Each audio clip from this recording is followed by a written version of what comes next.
Hey, welcome back to the channel. I'm back here with my son. He's the 73 Mustang. We're doing taillight conversion, LED taillight conversion kit.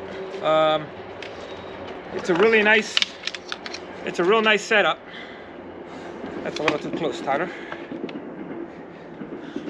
You're gonna make me shoot this over again? Come on. I'm gonna have to shoot it over again. Nah, let it be. Let's just let it be. So, leave it up to my son to start horsing around. So this, yeah, he got these for Christmas, and we're putting them in now.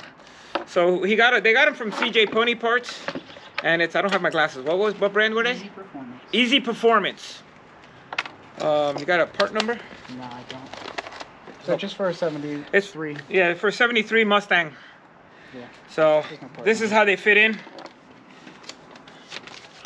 So it's pretty cool. The only thing you have to do is, from what we can tell, is wear off the tabs, the locking tabs, for the units, and find a continuous power to the back. Everything else is pretty much plug and play. So we'll bring you back once we have them in, and we'll check them out, man. Check them out.